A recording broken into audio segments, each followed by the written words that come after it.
Hello and welcome to our last episode of Electoral Dysfunction before the general election. We've got just 2 days to go. Ruth? Yes. How excited are you? I have to say, I slightly feel like a fraud, Beth, because the Prime Minister, amongst many of the other things he did that was slightly catastrophically wrong in this election campaign, was he called it for the middle of the Scottish school holidays. So I'm in Spain right now. I was not necessarily going to reveal that to our electoral dysfunctioners, that you aren't even in the bloody country. But yeah, everyone, she's on her hollybobs in Spain. So I'm selflessly taking time away from like the slides in the pool, which my 5-year-old thinks is a crime, because a second away from a slide is like a second wasted. And I should tell you all that Ruth is coming back for the election because she is with none other than yours truly on election night, on our set in the Monday Night Football studio. I just keep thinking that, you know, Gary Neville's going to walk in and we're going to have a little political chat and maybe chat about arson. Then he's going to walk out, but that's not happening. It will be Ruth Davidson. Ayesha, are you excited? It is exciting. It's an exciting moment because it does feel like change is coming. And if you have been a Labour supporter for a long time, as I have, we have not won anything in a very, very long time. Like, we are not used to being in this position where things are going well. I mean, we're all still very, very nervous and very anxious and kind of are paranoid that something terrible is going to happen in the next sort of 48 hours.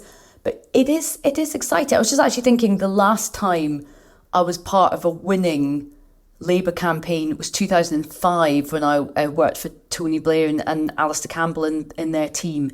My God, it's been a long time since we felt close to winning anything. You know, I've been, as part of the election night rehearsals as well, I'm trying to kind of, how do you frame, should it be in a Labour victory, how do you frame it kind of in history? And when you start thinking about it, it will be extraordinary if Keir Starmer wins a majority, not least because how far he's had to travel. Labour won just 202 seats, I think it was, in the last election, the worst performance in seat numbers since 1935, right? So he's got to come all the way from there. He's got to win 125 seats just to get a majority. But also, the country has not elected a Labour government from opposition since 97, so that's nearly 3 decades. And there's only been 3 Labour administrations since 1979. So it is a big moment if they win it, right? Now, I've been studying hard for hours of live coverage on election night, and we're going to be talking about election night later. We're also going to look at the parties. What have they been doing to woo undecided voters? And should a Prime Minister ever knock off at 6? And remember to get in touch with us before we record our bumper weekend edition on Friday. Email us on electoraldysfunction@sky.uk or WhatsApp us on 07934 200 444. So look, we're going to be pulling an all-nighter on Thursday to bring you the election results on Sky. We're going to be going live from 9 p.m. and Ruth Davidson and I are going through the night till 7 a.m. I then have a brief shower and costume change before I get my tired ass down to Downing Street for what could be a handover of power or the return of Rishi Sunak. I do not like to call these things. So at 10 o'clock, we'll have the exit poll, which is basically when we have the best idea of what the results will be. It's based on asking people coming out of a polling station how they voted. They pick a selection of polling stations. They interview, I think it was about 20,000 people last time. Then they extrapolate that out. All the clever psephologists, that's someone that's an election expert. I just like saying the word because I learnt it. Ayesha, do you remember the 2010 exit poll? Well, the 2010 exit poll was not such a shock because we knew we were losing. We knew it. We knew kind of after the global financial crisis, after the MP's expenses, we knew towards the end of our time that we were losing power in government. 2015, Beth, was the more interesting exit poll because we scenario planned in the Labour Party with all the kind of top strategists. And this was guided by the polls, by the way, we scenario planned every single outcome other than a Tory majority. And then the exit poll dropped, and so did our jaws. They basically hit the floor. And nobody had predicted a David Cameron majority. We had our kind of people briefing political editors all afternoon on the Thursday saying, look, we're going to be the largest party. Here's the rules around David Cameron squatting at Downing Street. So there is a big lesson, which is wait until and this is a lesson for myself as well, wait until the exit poll. When the exit poll happens, what happens with Central Party? Do you get loads of WhatsApp? Like, what goes on behind the scenes? So it depends if you're kind of part of what's supposed to be the people that are going out and telling things. There's so many broadcasters that are covering an election, and you'll get stuff either from sort of CCHQ, which is a Conservative Central headquarters in London, which comes out nationally, or SCCO in Scotland, which is the Scottish version of that, telling you about what that looks like. We're always in Scotland, and we're always terribly eyebrow raising about exit polls, because even though it's 20,000, even though there's a significant cohort of that that's taken in Scotland, it never applies to individual races. But in terms of what's happening down south, you also have the kind of outer layers. You've got your kind of rings of Saturn. So what happens if you think you're going to get this amount? That means that this totemic seat might fall. So the one that we were really looking at, and I'd been briefed about in 2019, because I was doing ITV's coverage through the night, was looking at Tony Blair's old seat of Sedgefield. We were thinking like that might fall, so that would be quite a big totemic moment if we got the kind of majority that might happen. And also there's so many people that are in like spin rooms and stuff around the studios when you're in there. I just remember Owen Jones's face, because he was out of the very left of the Labour Party. He's the Guardian columnist who's also written books and has his own sort of YouTube channel and stuff. And when the exit poll dropped, I mean, his face just went grey, because I think the exit poll was kind of even worse for Labour than it ended up being on the night. So one of the things about election night, as you're talking about, is the sort of the scalps, the big scalps, like what are the shocks of the night? And the one that really stands out for me from the 2019 election, because I was in the studio all night and it was the Boris Johnson 80-seat majority, was the moment when Jo Swinson, the then leader of the Liberal Democrats, lost her seat. Now, we had Nicola Sturgeon on a camera waiting to come live on Sky. So she wasn't live on Sky, but she was on camera. And when Jo Swinson lost her seat, the celebration of Nicola Sturgeon taking that seat, because it went to the SNP, it was unbelievable, and it caught my breath. And that, for me, seeing Nicola Sturgeon, like this sheer unadulterated joy of watching Swinson lose the seat, the leader of the Liberal Democrats, was like the standout moment in the terms of shocks of the election for me. So Nicola Sturgeon, that big hurrah that she had for Jo Swinson, partly it was because she loved her candidate and was quite close to her, but also was the fact that people forget that in 2017, Nicola Sturgeon lost 23 MPs in a single night, and she nearly lost her job as First Minister and leader of the SNP. And that when she started picking these seats back up, that was the SNP is back, because they were worried they were going to get overtaken by the Lib Dems, lose their question at PMQs, all that sort of stuff. So she had a real personal redemption, because she'd lost 23 seats in a single night, almost lost her job as First Minister. And then this was her roaring back. That election night, particularly that 2015 as well, in terms of big names losing their seats, I will never forget Ed Balls losing his seat that night, because that was such a shock for the party. And there were, we were all in Labour HQ, and at the beginning, when we heard these rumours saying there's going to be a recount, everyone was like, surely not. And then as the night went on, and also we were losing all our MPs in Scotland as well. I remember Harriet Harman and I went to some sort of like fancy donors party that like a watch party that the party had put on. And we walked in and it was meant to be, lots of excitement, champagne, all this kind of stuff. And we just walked in and we were looking at people like Douglas Alexander losing his seat, and it was just funereal. But when you have moments when big beasts in your party lose their seat, like Ed Balls, the shock that goes through the party, I mean, it's like a death has happened. So when people say to me, why do you love election night so much? and I do love them. And before before I was a political journalist, I was one of those people. I would stay up all night and watch them. I love them. And the thing for me is, from the exit poll is like the opening act of the drama, like the stage is set. And then you go through this story of the night, and there are these plot twists, and there are kind of surprises that make you rethink how it looks. And then you see the trends emerging. And it's just a fantastic unfolding of a drama that I find really compelling. And in terms of what we might see this time around, there are loads of cabinet ministers whose seats are on my watch list. We've got James Cleverly in Braintree. Now, if you look at the 2019 election, that was the 19th safest Tory seat.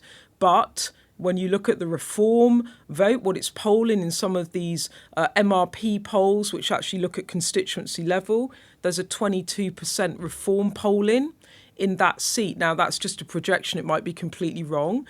There's Liz Truss. There's a big campaign in her constituencies. It's in the middle of Norfolk. I know the seat. You would think that was true stronghold, but there's a big tactical vote campaign in her seat to try and edge her out. You've got Jeremy Hunt, who's the Chancellor, the Lib Dems going for him. Penny Mordaunt in Portsmouth North, a would-be potential leader. You've got Johnny Mercer down in Plymouth Moor. You've got Tom Tugendhat. Ruth, you'll care about Tom Tugendhat because he's one of the One Nation Conservatives on your wing of the party that might want to try and stand as leader, right? If the Conservatives lose, there's Alex Chalk. Honestly, there's loads of them. Is there anyone else I've missed out, ladies, that you think that is on your watch list for the night? Jacob Rees-Mogg. Absolutely spot on, Ayesha. Isn't it Somerset? Ruth, anyone for you that you got your eyes on? I follow a few on Twitter and other social media, and there are some people that kind of vlog a lot, and it's really interesting because there's such an absence of a unified campaign theme. Quite a lot of people are freelancing and how they go about things, and the one that I've been most struck with is Johnny Mercer, who the tone of his video sort of updates has changed completely. He's the Veterans Minister. He's gone from talking about how, this is all what the Tories have done, this is what I've done as Veterans Minister, this is how the country's better, blah, blah, blah, to forget about the party. I know the party's been shit. I know the party campaign has been terrible. And I'm just not sure that's not an indicator that things are pretty tough down there.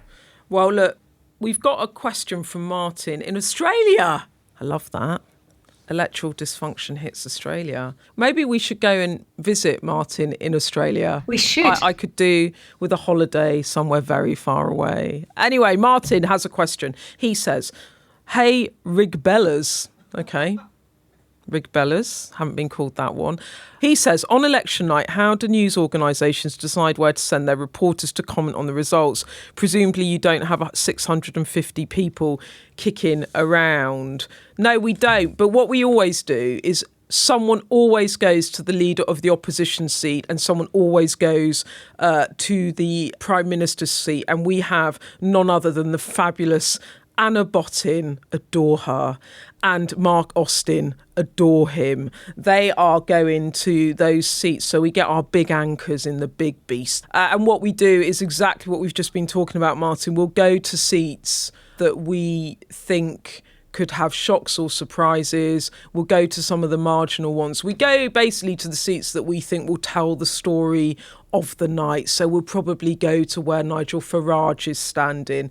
We might go to some of the bellwether seats where if Labour win, it points to kind of taking territory in former territory of the Blair years, like places like, I don't know, Harlow. Redcar is always a bit of a bellwether, isn't it? Yeah, we'll be in some of the Red Wall seats. So Nuneaton is always a good bellwether. We might go to, for example, as Ayesha was saying, Jacob Rees-Mogg's seat, that kind of seat. So if you think about the election night, as we'll be looking at it as like, what are the big trends? Like, what are the themes of the night? One of them will be the Red Wall.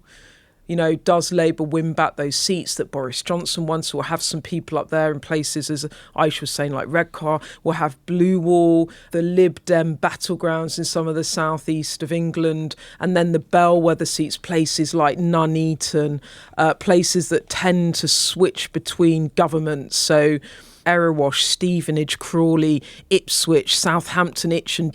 These are seats that tend to move. So they go to Thatcher in 79, they come back to Blair in 97, they go back to Cameron in 2010. We call those bellwethers. So we go to all of those seats, and that helps us paint the picture of the night. But the more jeopardy in a seat, obviously, the more interested we are.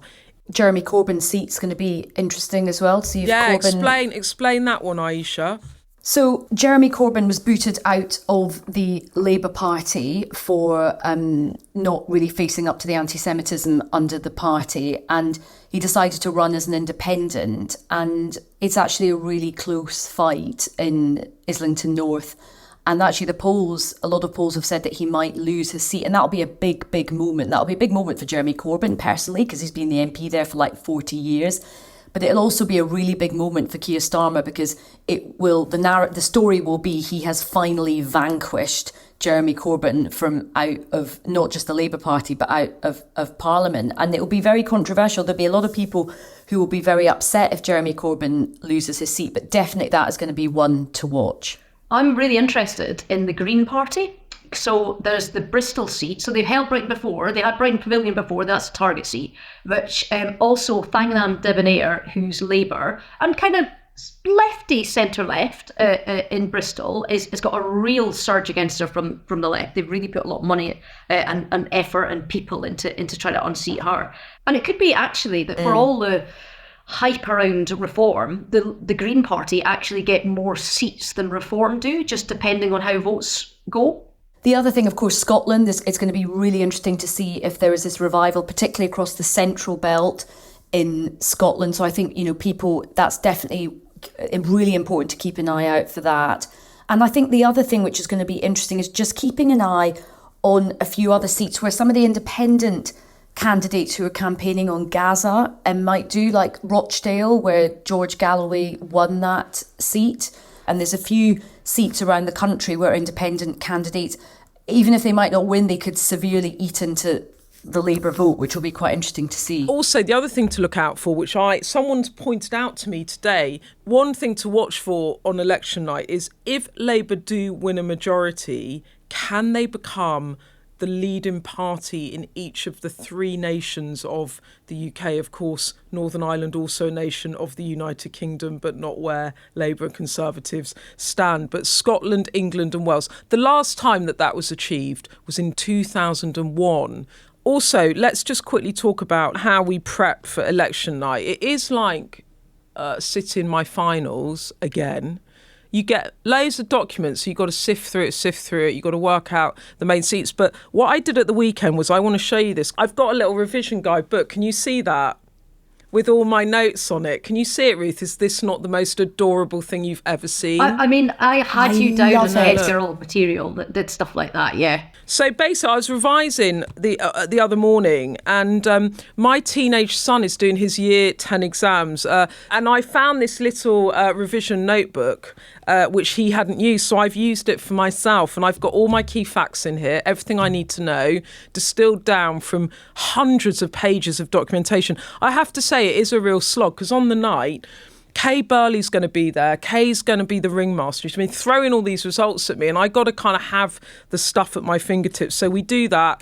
We do a lot of rehearsing in the studios. We got to rehearse the big moments. I so love that wee book you've got. And can we just have a shout out to all the brilliant girly swops? I used to, until I came on television in 2016, I used to watch elections. I didn't used to do them on television. And, I did the 2019 one, I did the 2017 one, but not overnight because I was the deputy at the time, so I did the next day. So it's a big deal for me to be able to sit in the studio and be part of that story when people are watching it. So I take it very seriously. So Ruth, you come on and you've got Andy Burnham there. He's obviously going to be the voice of Labour, and Ruth is the voice of the Conservative Party. But as we know from this podcast, this Ruth Davidson voice of the Conservative Party can go many different ways depending on what Ruth Davidson thinks. I'm not going to be following the party line, that's for sure. She's not, thank the Lord. Well, look, there's going to be a party line, and there is with every playbook that the parties issue, the people that are spokespeople that tour the studios, which is, the worst poll said that we would get X amount, like 60 seats. So we've already got 65, therefore it's a better night than people had us down for. And it's always like that polishing a turd kind of, the way you do it. It doesn't matter how bad a night it's going to be. So one, let's see if there's enough discipline that holds amongst the spokespeople. And I'm actually not sure that it will in terms of the people that come on, because if it's a proper route, if we're seeing, if we're counting them by their hundreds, they'll fall, it can go any which way.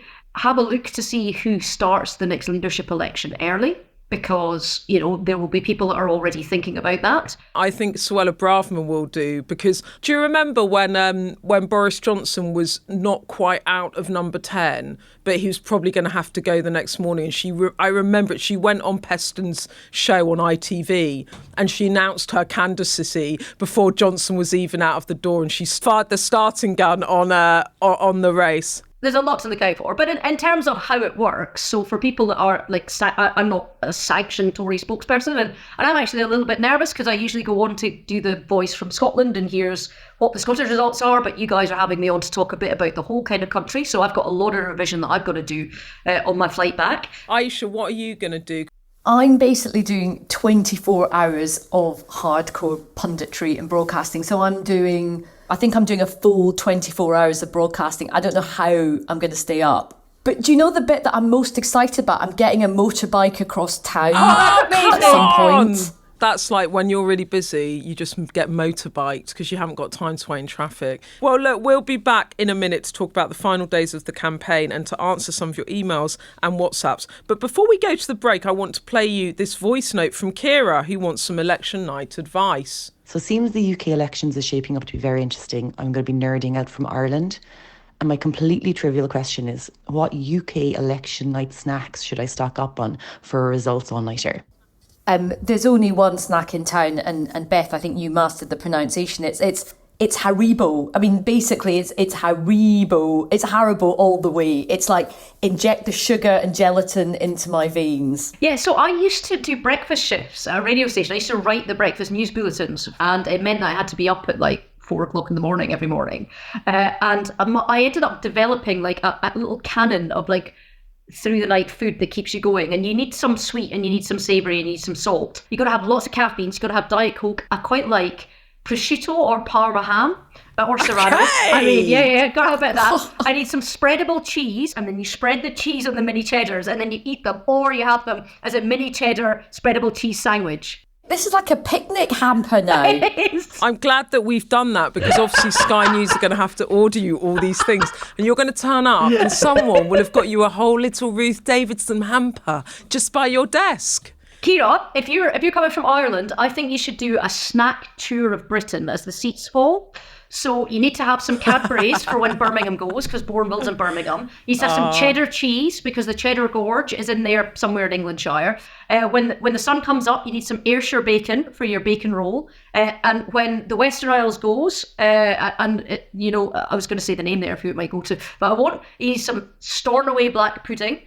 So I know in Ireland you like your Clonakilty, but Stornoway over in Scotland. Love this. And then when you come back down through Wales, get yourself some Welsh cakes for a bit of carb sweetness. I love that, because that's like Eurovision. You know, like in Eurovision where everyone has a snack for the country, you've just done it for constituencies. I'm there for it. The good thing about election night is it is the one night where you can just be like, there's no pretense of any sort of health or nutrition. You basically have to try and get diabetes by the time you get to 9 o'clock in the morning. Anyway, let's come back in a sec.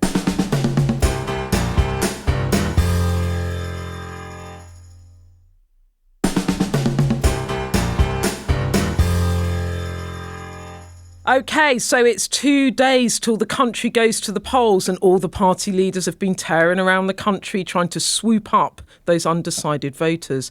Keir Starmer's been pushing people to get out and vote on Thursday. Sunak has been continuing with his message about how dangerous a Labour supermajority would be. And Ed Davey, and I have to say this was one of my favourite campaign moments, has been bungee jumping from a crane.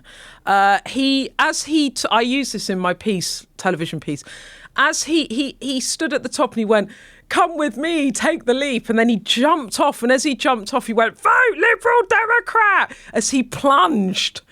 It was honestly a sight to behold. Anyway, he's got to pull off his biggest stunt yet, right? And try and get back to the sorts of seat levels that he once enjoyed in 97 in the Blair years. Let's not forget, the Liberal Democrats have been electorally stuffed since they joined the Conservatives in coalition in 2010. They'll be hoping to make some big gains this time around. And we also went to the big reform rally in Birmingham with Nigel Farage at the weekend. There were fireworks, there was confetti, there were about 5,000 people there. It was a serious US-style election rally. There were even a few Make Britain Great Again caps in the crowd. It was fascinating to attend that. But let's start with Starmer. I was out on the road with him earlier the week. I saw him on Monday. Labour forecast to win a massive majority, but he's not so personally popular. And I did put that to him. I mean, Ayesha, there is an issue, isn't there? And I think, to be fair, the Labour High Command are aware of it, that if a victory comes and in sizable terms, but partly on a mobilisation of people to get the Tories out rather than a love for Labour, it might be that they have lots of support, but the support is really shallow. And then the challenge is how do you convince those voters, if the aim of their vote is to get the Tories out, once they've done it, how do you get them to stick with you? That is a challenge for Starmer, isn't it, if he wins? Yeah, it is. And I think a lot of people around Starmer are very cognizant about that. There will be an absolute sense that a lot of people will lend the Labour Party their vote to get the Conservatives out for change. And then it will come down to how the Labour Party delivers for the country, because we don't live in an era where, and rightly so, where we have a terribly patient, grateful public. The public is impatient. The public is quite transactional. The public doesn't have the same loyalties to political parties it once did, where it just stuck with the party for decades. We're just not in that era. So his team will be very, very conscious about sending out a signal that they are obviously very pleased to have won, but they're not hubristic about it, they're humble about it, and they have got to go and fix the country now. They're thinking very acutely about their 100 days plan, and I think he will be very focused on just getting on with the job and trying to make change quickly, although it is going to be very difficult because the inheritance is going to be a pile of shite, to be honest. Yeah, I was talking to someone in the top team about this actually earlier in the week, and they were sort of making the point that a landslide, if they get a very good result this week, that it is not inevitable that it can turn very quickly, and that they are going to go into it thinking that a big majority means don't assume anything for the next general election. Someone said to me, we're going to have to work extremely hard to convince those that voted for us to stick with us, but also to try to convince those that didn't vote for us that they might want to in the future. That's the words of someone working in the campaign. And then Ruth, the Tories, how do you think they'll be looking at this final couple of days of campaigning? Or do you think that they now accept that the chances are they're going to have a really bad night and it's almost looking now to what comes next? What do you think the mood is? I mean, I have to say, once again, I'm slightly stupefied by what appears to be the kind of main thrust of the campaign, which appears to be what I would want in the last couple of days if I was trying to squeeze reform, which is what they're clearly trying to do. My line would be about the fact that we've turned this economic corner. We've actually had some good economic news during the campaign. Get them back onto the fact that we get the fundamentals kind of right. The Prime Minister gets the fundamentals right on the economy, and that, you know, getting back to, and if you vote reform, all you do is help Labour, and Labour is going to cost you more, physically going to cost you money out your back pocket. What they appear to be doing is spending 2 days having a conversation about how good of a family man Keir Starmer is, which is preposterous to me, because actually the idea that he might want to spend a Friday night having a Shabbat dinner with his Jewish wife, making sure that he's touching base with his kids, seems like the most normal thing I've ever heard about a politician ever. It's madness. You've neatly led me into what I wanted to talk about next, which is this accusation that has emerged from the Conservatives that Keir Starmer is going to be a part-time Prime Minister. Now, the Tories leapt on this after Starmer did a radio interview where he said he wants to keep his Friday evenings free for his family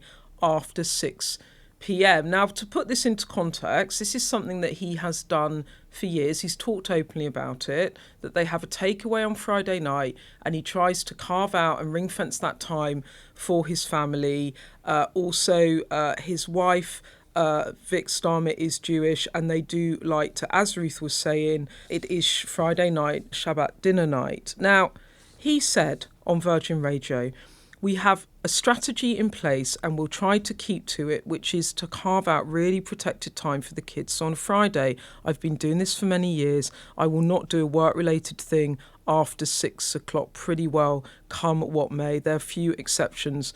That's what we do. Now, he's got 2 children. They don't name them in public. He's got a daughter and a son. I think they're about 12 and 15. His son is doing his GCSEs or just done them. He and his wife want to keep the kids very private. I have to say, I have been on this campaign. I have never seen people work as hard on both sides, as hard as the Labour lot, the Labour leader, the Conservative lot, the Conservative campaigners are working. It is nuts. You can criticise politicians all you want, but you cannot criticise the dedication that people are putting into this. Keir Starmer has probably barely seen his family, neither has Rishi Sunak. I'm going to say this because it actually really annoys me. Like, to say that you want to carve out one night a week to spend with your family is something that suggests you're puny or lazy, when actually we all know as well that a bit of downtime and a bit of time away from the job actually gives you a bit of perspective and space. I just think, as an attack line, you know, as a parent myself that doesn't see my family much, I think it's ridiculous. And also, you know, Cameron used to do that. David Cameron was a Sunday afternoon, was his time for his family. You could not get him up to Scotland at the weekend unless he could get back down on the Saturday night, because Sunday was his time with the family. And like, I always respected that. You need it just to even come out of the bubble a bit to get some perspective on the decisions that you're making on behalf of the country. Ayesha, what do you think about it? And number 2, when you worked with politicians and yourself, because advisors often work harder than the politicians actually, how did you balance it all out? And what did you think of all of this stuff about clocking off at 6? First of all, I'm absolutely flabbergasted just by this whole Conservative campaign. You know, with 48 hours to go, who thought that an attack on families with a little dollop of anti-Semitism, you know, thrown in would be the final kind of attack line? Is utterly, utterly stupid. And it's really self-defeating as well. I mean, it's so interesting when you look at how desperate the Conservative Party are right now. The Conservative Party used to be the party of the family. It was really proud of being the party of the family. And now it's having a go at somebody because he wants to observe Friday night with his Jewish wife and kids. Something weird is going on with the Conservative strategy. I mean, the other thing I've noticed this week, they've become obsessed with Angela Rayner, like obsessed. There is some Tory dude in the social media team who Angela is going to have to take a restraining order out against. So I think the Tory messaging now is so off. It's really, really desperate. And it's actually quite a shame to see that sort of politics, you know, that's how they're going to end. I mean, obviously I'm a Labour person, but I kind of wanted the Tories to fight with a bit more dignity. But on the point of working with politicians and having a break, I've worked with politicians who worked 24/7 and didn't have a break. And I think they were poorer for it, actually. I think it's really important as a politician. Who did you work with, Ayesha, who wouldn't have a break? Well, Gordon Brown famously, you know, really struggled because he had this, you know, real Presbyterian work ethic. I remember one point we were coming up to this summer, and, you know, he sort of had to take a break. He kind of didn't want to take a break because he'd fought so long, waited such a long time to become Prime Minister. His advisors were like, you've got to take a summer break because it kind of looks a bit weird if you don't take a summer break. And of course, his summer break, I think, was like he went somewhere and, you know, he still wore his shirt and tie and his suit the whole time during his summer break, and he was very reluctant to give up any control because Harriet Harman was acting leader while he was away, and he was like really stressed out about not being in control. And I think that doesn't help you in the end. You've got to be able to take some time away. You've got to have a bit of a hinterland. My old boss Harriet Harman was very family orientated, and she would carve out time to spend with her family, and I think that made her a better politician, and it made her a better human being as well. And also I think in a world where we're trying to encourage our politicians, yes, to be good, but we're also trying to encourage them to be a bit more human. We're trying to encourage normal people to get into politics. What message does this send saying, no, you're not even allowed to have a couple of hours off on a Friday night to spend with your family? Just in terms of the campaign, and this is what one senior Labour figure said to me about some of the missteps and the way the Tories have run the campaign. They said we couldn't hit them as hard as they were hitting themselves, in terms of Labour feeling like they didn't have to launch loads of attack lines because some of the own goals that they had performed, be it D-Day or starting out the reign, or indeed the whole scandal around betting. But look, talking about Labour working hard though, should they win the general election, they are, as I understand it, going to extend parliamentary sitting, because we would have the King's speech on the 17th of July. And now in normal times, Parliament would have wrapped up the following week, but I think that they are planning at the moment to keep Parliament going until the end of July and then come back right at the beginning of September, so making recess shorter, which is a great shame because I'm going on my holidays. So I already booked my holiday for when recess begins. So Keir Starmer and gang, if you win, I won't be there to see a little bit of the start of it, which I'm a little bit sad about, actually, because, it's the stuff we live for, isn't it? Anyway, but look, we're going to have to leave it there because we've got places to go and we've got things to do. But remember, you can email us on electoraldysfunction@sky.uk, WhatsApp me on the burner phone 07934 200 444. Ruth and I are going to be back late on Friday after I've had a little snooze, hopefully, and we're going to be with Jess to tell you all about the new government. It will be a bumper weekend edition, it really will. And remember, you can watch it all unfold on Thursday night from 9 p.m. on Sky News. It's free to watch. You can find us on Freeview. You can find us on the Sky News app. You can watch us for free. Please watch us, because we are, not least, in the Monday night football studio. So we are literally in what looks like an immersive Downing Street. It's going to be absolutely epic. Thanks for joining us. See you on the other side. Goodbye. Goodbye, and thank you so much, Ayesha, for being part of the team. Yes, Ayesha. Oh, thank you. I've absolutely loved it. It's been a highlight of my election. Well, it's been absolutely lovely having you on, and thank you so much. Bye. Bye. Bye.